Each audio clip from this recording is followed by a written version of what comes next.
Selamat datang di KTT ke-42 ASEAN di Labuan Bajo, Indonesia.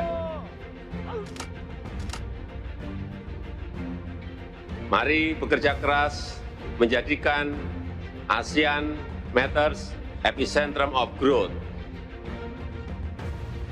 Dan dengan ini saya nyatakan KTT ke-42 ASEAN dibuka.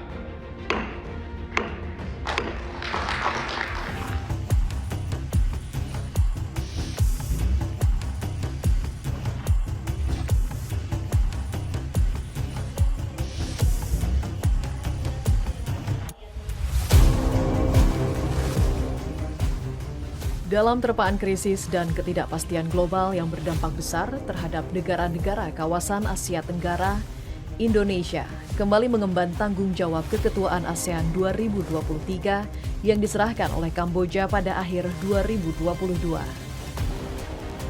ASEAN yang kokoh, inklusif, dan memiliki pertumbuhan ekonomi yang berkelanjutan dijanjikan oleh Presiden RI Joko Widodo kala menerima tongkat estafet saat itu. Konferensi tingkat tinggi KTT ASEAN merupakan pertemuan puncak antara pemimpin-pemimpin negara anggota ASEAN dalam hubungannya terhadap pengembangan ekonomi dan budaya antar negara-negara Asia Tenggara. Tahun ini merupakan kali kelima Indonesia memimpin presidensi ASEAN sejak organisasi yang lahir pada 1967 itu didirikan untuk memajukan negara-negara di Asia Tenggara. Para pemimpin ASEAN yang saya hormati, saat ini ekonomi global belum sepenuhnya pulih. Rivalitas semakin tajam. Dinamika dunia semakin tidak terprediksi. Dan yang menjadi pertanyaan, apakah ASEAN hanya akan menjadi penonton? Apakah ASEAN hanya akan diam? Serta apakah ASEAN mampu menjadi motor perdamaian dan pertumbuhan?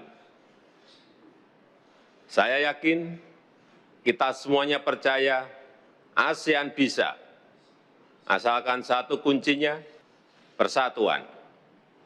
Dengan persatuan, ASEAN akan mampu menjadi pemain sentral dalam membawa perdamaian dan pertumbuhan. Kita punya aset kuat sebagai epicentrum of growth, ekonomi yang tumbuh jauh di atas rata dunia. Keketuaan Indonesia di ASEAN untuk pertama kalinya terjadi di tahun 1976. Berlanjut di tahun 1996, kemudian di tahun 2003, lalu presidensi keempat Indonesia digelar 8 tahun setelahnya, tepatnya di 2011. Hingga akhirnya Indonesia kembali memegang tongkat kendali ASEAN pada 2023. Bukan tidak mungkin bila di setiap pertemuannya terdapat lika-liku yang penuh tantangan. Saat ini yang menjadi perhatian kita adalah bagaimana menyikapi berbagai global shocks yang timbul akibat persaingan geopolitik dan perkembangan seperti perang Ukraina. Ini berdampak langsung pada daya beli masyarakat, jadi harus diadres. Jadi di Asia Tenggara kita di ASEAN mengupayakan kerjasama yang lebih erat, kita punya data yang lebih kuat, sehingga memastikan bahwa tidak adanya kerawanan pangan minimal bukan karena kekurangan informasi. Nah, untuk diingat, kawasan Asia Tenggara ini adalah salah satu titik terang pertumbuhan ekonomi dunia hari ini, dan itu bisa terjadi walaupun tingkat investasi di kawasan termasuk yang paling rendah dibanding kawasan-kawasan lain dunia. Jadi agenda investasi ini juga penting sekali kita kelola. Beberapa isu pada KTT ASEAN 2022 di Kamboja lalu kembali mengemuka dalam presidensi Indonesia tahun ini. Seperti penyiapan peta jalan bagi Timor Leste yang pada tahun lalu telah ditetapkan sebagai anggota baru ASEAN, kerjasama ekonomi, dan perluasan perdagangan intra-ASEAN. Krisis di Myanmar juga membuat Indonesia harus segera mengambil aksi dalam KTT ASEAN tahun ini. Sebagai ketua, Indonesia berhak memilih agenda strategis guna mengukuhkan pilar masyarakat ASEAN. Saya melihat bahwa Indonesia itu pada dasarnya berusaha mempertahankan marwahnya ASEAN yang bergeraknya itu sebagai satu komunitas, bukan lagi sendiri-sendiri, tetapi lebih erat berjalan bersama. Pak Joko Widodo sebagai Presiden Indonesia mengutarakan pentingnya persatuan ASEAN. Sebenarnya di situ underlying message-nya atau pesan tersembunyinya adalah karena ada negara-negara ASEAN yang mulai jalan sendiri-sendiri, mencoba mengoptimalkan keuntungan dari ketidakpastian yang ada di tingkat global tadi langsung dengan negara-negara besar. Jadi tidak melalui mekanisme ASEAN. Dan ini yang Indonesia upayakan jangan sampai ini terus-menerus. Memang intinya Indonesia juga harus ekstra ya, tidak bisa lagi sekedar lewat forum formal di ASEAN, tapi skema-skema komunikasi informal berarti harus ditingkatkan intensitasnya. Sebagai kawasan ekonomi terbesar kelima dunia yang didukung dengan jumlah populasi terbesar ketiga dunia, kawasan ASEAN mempunyai modal yang cukup mumpuni untuk menjadi pusat pertumbuhan ekonomi dunia dengan produk domestik bruto PDB mencapai 3,36 triliun dolar Amerika Serikat pada 2021. Bahkan dari capaian tersebut, Indonesia menyumbang lebih dari 1 triliun dolar Amerika Serikat di dalamnya. Dan yang penting juga di tahun ini adalah soal prinsip inklusif. Inklusif itu menjamin tadi free, unconditional free. Jadi kita di ASEAN itu dengan siapa saja menjalin hubungan dagang ekonomi, mau dengan Amerika, mau dengan China, itu siapa saja. Di Indo-Pasifik juga mengadopsi prinsip itu, atau yang disebut dengan ASEAN Outlook on Indo-Pacific. Dalam gelaran konferensi tingkat tinggi ke-42 ASEAN, Labuan Bajo dipilih sebagai lokasi pertemuan para kepala negara ASEAN. Wilayah yang juga didapuk sebagai destinasi super prioritas ini telah berbenah untuk menyambut ratusan delegasi dari 10 negara ASEAN serta Timor Leste yang turut bergabung di tahun ini.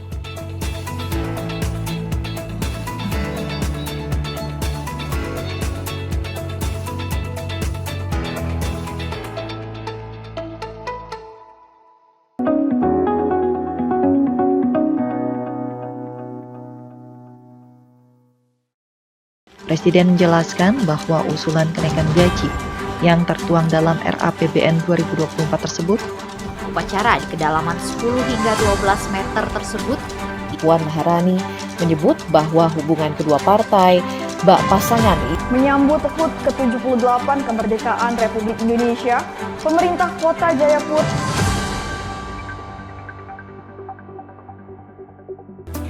Om Swastiastu. Kami dari Frontera Hospitality Service mengucapkan selamat mengudara Jawa Post TV di Pulau Bali. Semoga Jawa Post TV dapat memberikan tambahan informasi dan hiburan untuk masyarakat Bali. Jaya terus Jawa Post TV Bali. Om Santi Santi Santi Om.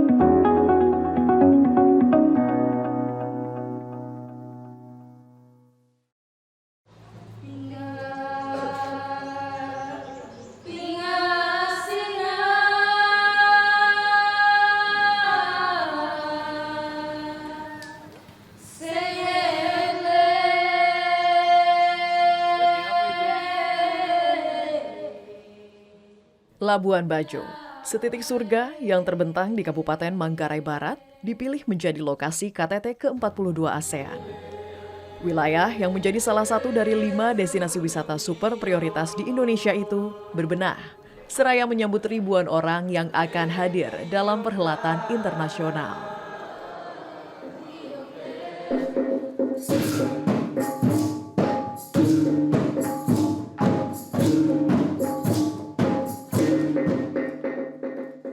Inilah kali pertama Kabupaten Manggarai Barat didapuk menjadi tuan rumah event internasional. Kabupaten yang baru berdiri selama 20 tahun ini pun memanfaatkan momentum KTT ke-42 ASEAN untuk menonjolkan kekhasan budaya mereka kepada dunia. Tarian Tiba Meka oleh masing-masing 14 penari dan pemusik pun dihadirkan sebagai wujud kegembiraan dalam menyambut 11 kepala negara.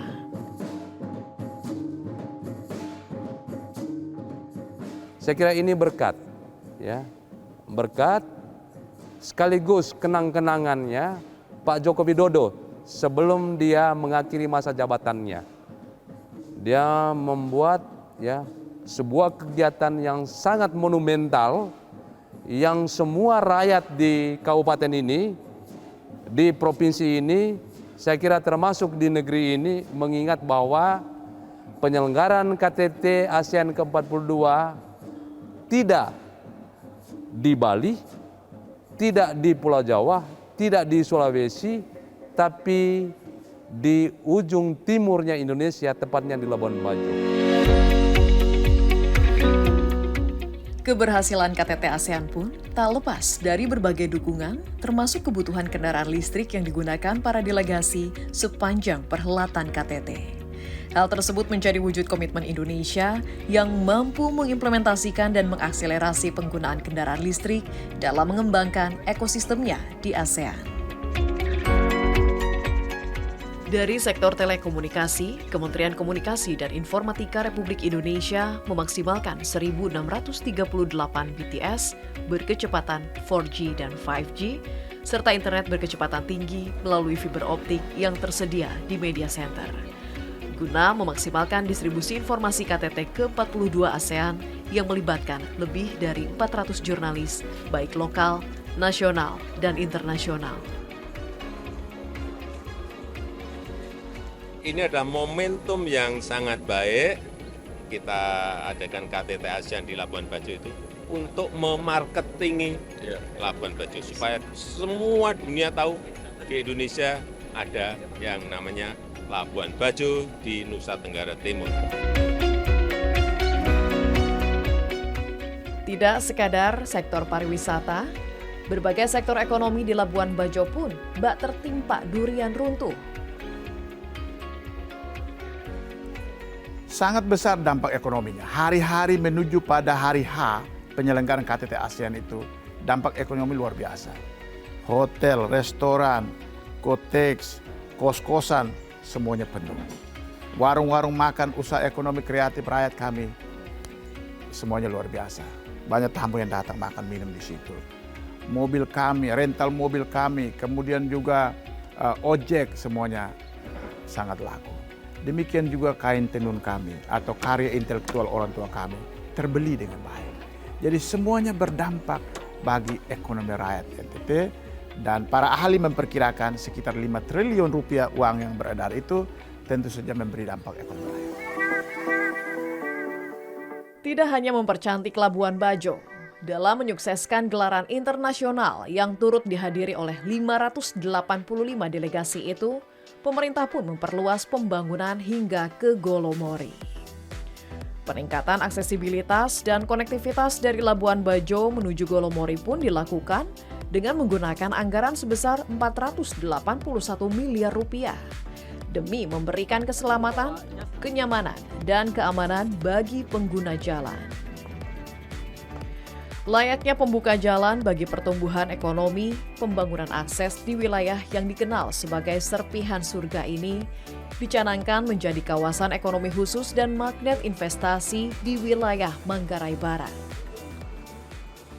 Saya tahun 2012 ya ke sana tuh pakai motor 5 jam jauhnya, dan itu gelap gulita dan nggak jelas gitu mau kemana. Tapi dengan adanya sekarang, dengan adanya Pak Presiden Jokowi untuk membangunkan akses ke sana, itu desa terujung yang ada di selatan bisa diakses dengan mudah. Yang tadinya 5 jam, sekarang hanya 15 menit kalau kita ngebut gitu udah sampai ke sana, dan kemudian tentunya akan memudahkan logistik mereka. Nah, tidak hanya itu, sepanjang perjalanan ke arah Golomori itu kita melewati beberapa desa juga. Ada desa Warloka, kemudian ada desa Soknar, ada Lenteng, yang itu juga lokasi-lokasi yang membutuhkan akses logistik yang sangat baik, sehingga tentunya ke depan tidak hanya mereka akan terekspos dengan harga logistik yang lebih murah, tapi juga akan mereka menjadi destinasi wisata. Kemudian mereka juga akan lebih berkembang karena akhirnya fasilitas bisa dibangun dengan lebih banyak di arah sana. Konferensi tingkat tinggi KTT ASEAN ke-42 pun tidak hanya membuat Labuan Bajo menjadi destinasi untuk berpelesiran, tetapi juga menjadi destinasi meeting, incentive, conference, exhibition, MICE berkelas dunia. Menteri Pariwisata dan Ekonomi Kreatif Sandiaga Uno melihat tren positif sektor pariwisata dan ekonomi kreatif terhadap masyarakat lokal merupakan buah hasil dari penyelenggaraan KTT ASEAN di Labuan Bajo. Dengan peningkatan kunjungan wisatawan hingga 20% atau dapat menyentuh capaian target jumlah kunjungan Wisman sebesar 8,5 juta di tahun 2023. ASEAN is a region of stability, both in the aspects of not only the 10 ASEAN countries provide very conducive environment for economic improvement post-pandemic. This region is also continuing to grow economically and a lot of jobs are being created. Konferensi tingkat tinggi ke-42 ASEAN dengan 4 elemen penting meliputi arsitektur kesehatan, ketahanan energi, ketahanan pangan, dan stabilitas keuangan yang terkandung dalam tema Epicentrum of Growth telah melahirkan berbagai deklarasi dan kesepakatan pada hajatan akbar tingkat ASEAN yang berlangsung pada 10 hingga 11 Mei tersebut, yang bertujuan membuat kawasan ASEAN semakin tangguh melalui konsep inklusivitas.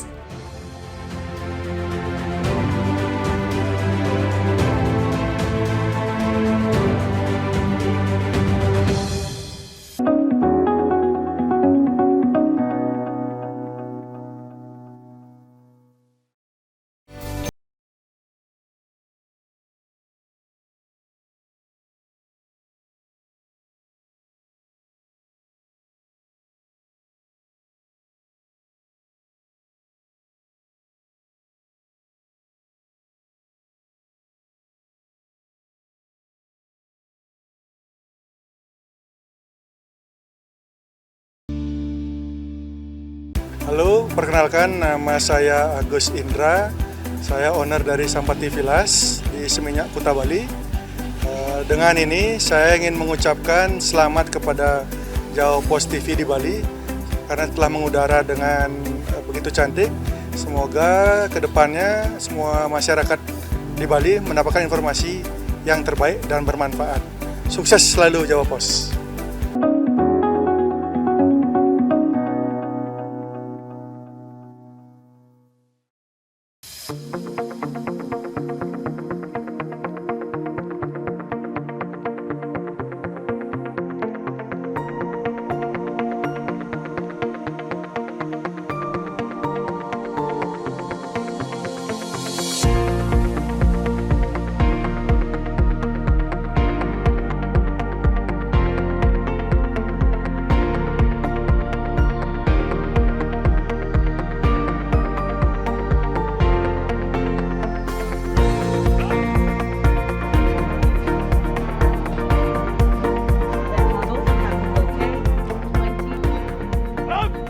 Setibanya di Hotel Meruorah, Labuan Bajo, 7 pemimpin negara ASEAN pun disambut semeringah oleh Presiden Joko Widodo sesaat sebelum pertemuan tingkat tinggi ke-42 ASEAN dimulai. Thailand yang kala itu tengah menggelar pemilu, kehadirannya diwakili oleh Menteri Luar Negeri. Sementara Myanmar diwakili oleh perwakilan non-politis. KTT kali ini pun untuk pertama kalinya diikuti oleh negara Timor Leste yang saat KTT ASEAN 2022 lalu telah ditetapkan secara prinsip menjadi anggota ASEAN. Dengan ini saya nyatakan KTT ke-42 ASEAN dibuka.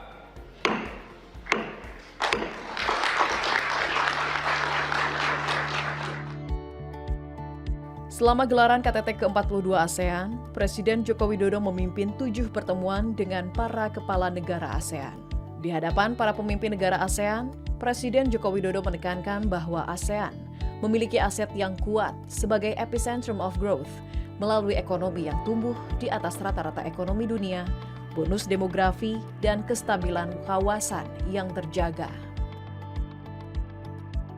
Penggunaan mata uang lokal melalui ASEAN QR Code menjadi salah satu isu yang didengungkan Indonesia pada keketuaan tahun 2023.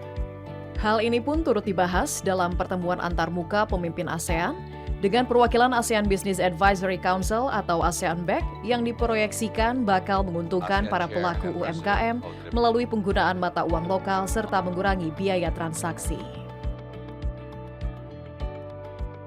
Contohnya ASEAN QR Code, semuanya setuju. Semua bisnis setuju, pemerintah setuju. Jadi ini sebetulnya sudah mulai berjalan. Setelah Indonesia dengan Thailand sudah, sama Singapura, sama ini. Nah tapi ini lebih lanjut lagi, pengennya semua ASEAN. Dan bayangkan, sampai Myanmar aja, itu sudah pada tahun ini mempersiapkan diri untuk QR Code-nya juga. Gitu. Dan ini akan memberikan yang tadi, arti daripada centrality ASEAN.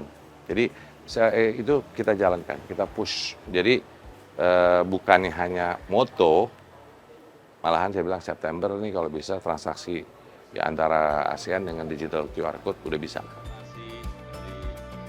Deklarasi, kesepakatan, dan kerjasama pun membanjiri penutupan KTT ke-42 ASEAN. Indonesia sebagai tuan rumah dan Chairman ASEAN 2023 berhasil mendorong terciptanya sejumlah kesepakatan negara-negara anggota ASEAN.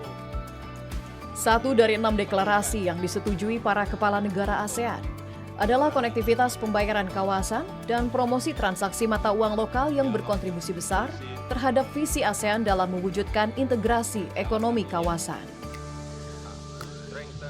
Apalagi setelah diluncurkannya Indonesia, Malaysia, Thailand Growth Triangle IMTGT Visit Year 2023-2025 semakin memperkuat ekonomi, terutama dari sektor pariwisata. Tema Wonderful Indonesia, Malaysia Truly Asia, dan Amazing Thailand pun diangkat sebagai upaya pemulihan setelah pandemi COVID-19 menghantam devisa dari sektor wisata hingga 90% tersebut. We need to act swiftly to seize this opportunity by focusing on first, infrastructure, particularly connectivity, must be improved. Second, innovative branding must be strengthened. Third, the development of digital tourism to enhance tourism services. Bahkan, hubungan Indonesia dengan sejumlah negara ASEAN pun semakin rekat. Berkat kerjasama di bidang ekonomi maupun isu sosial yang dijajaki dalam pertemuan bilateral.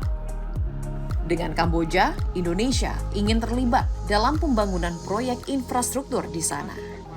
Khusus Laos, Indonesia mengupayakan kerjasama antar BUMN, antara lain kerjasama perusahaan listrik negara, pengadaan pesawat dari PT DI untuk Angkatan Udara Laos, dan pengadaan kereta api dari PT Inka untuk Petrotrade Laos Public Company. Sementara itu pembahasan mengenai upaya pemenuhan target perdagangan sebesar 15 miliar dolar Amerika Serikat pada 2028 juga dibahas oleh kepala negara dengan Vietnam. Kedua pemimpin pun sepakat untuk bilateral investment treaty karena semakin meningkatnya investasi dari kedua pihak, termasuk kerjasama di bidang energi baru terbarukan. Kedua pemimpin juga sepakat untuk meningkatkan kerjasama di bidang energi baru dan terbarukan. Mengenai penandatanganan atau selesainya perundingan EEZ antara Indonesia dan Vietnam yang sudah ditandatangani, kedua pemimpin sepakat agar implementing arrangement dan proses ratifikasi dapat segera diselesaikan. Sebenarnya status Myanmar tetap menjadi anggota ASEAN ya. Ada atau tidak ada kehadiran mereka di KTT atau pertemuan tingkat menteri tidak menjadikan mereka tidak terikat dalam kesepakatan ASEAN. Setelah melalui padatnya agenda dan beratnya isu yang dibahas, Presiden Joko Widodo mengajak para kepala negara dan pendamping menikmati keindahan alam Labuan Bajo dari kapal pinisi. Suasana pun semakin dramatis saat laut yang terhampar memantulkan warna langit yang sanggup menghipnotis setiap orang dengan sihir senjanya. Pelayaran pun menjadi potret bagi blok Asia Tenggara mencapai satu tujuan, menjadikan ASEAN epicentrum of growth dan kawasan damai, stabil, juga sejahtera.